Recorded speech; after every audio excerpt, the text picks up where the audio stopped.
और भी मैं एक बात बताना चाहूंगा,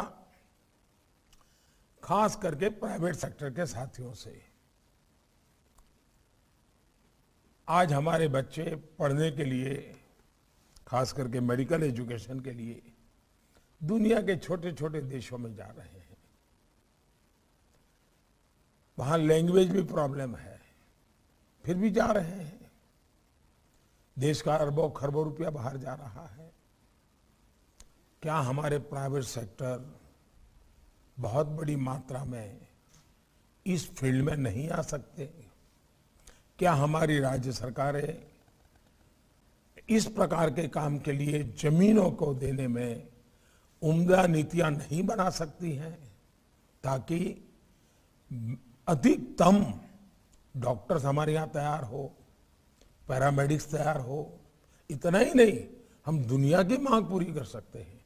हमारे पास जो डेमोग्राफिक डिविडेंड है, उसका लाभ इस क्षेत्र में हम बहुत, हमारे डॉक्टरों ने पिछले 4-5 दशक से पूरी दुनिया में भारत की इज्जत को बहुत बढ़ाया है।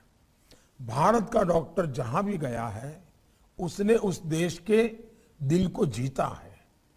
भारत के डॉक्टर्स की टैलेंट को विश्व का सामान्य से सामान्य नागरिक बहुत अच्छा मानता है।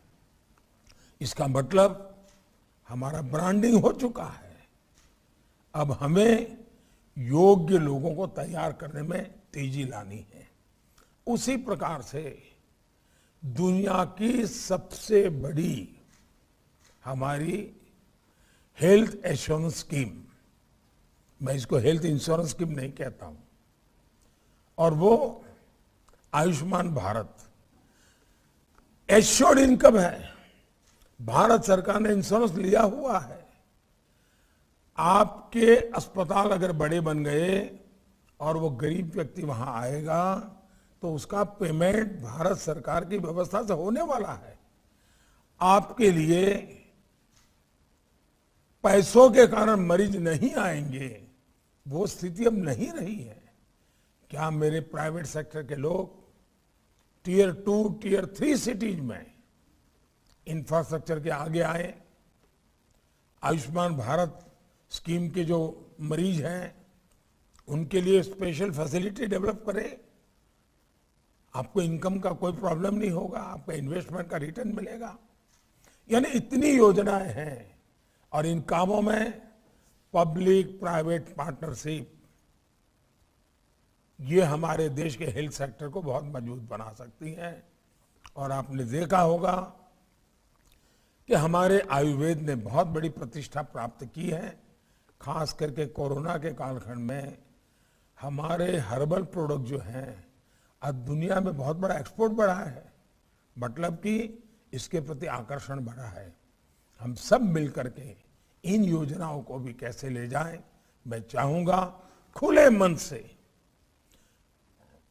लीडरशिप रोल लेने के लिए, भारत को तैयार करने के लिए आप आइए। सिर्फ बजट के आंकड़ों से बात बनने वाली नहीं है जी। और हमने अब बजट 1 महीना प्रीपोन करते हैं। क्यों करते हैं?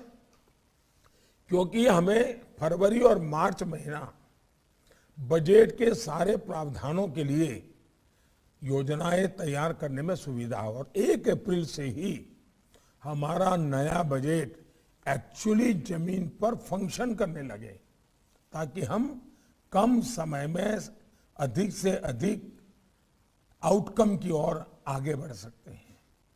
मैं आप सबका बहुत आग्रह से अनुरोध करता हूं कि आज की इस चर्चा को जीवंत बनाइए।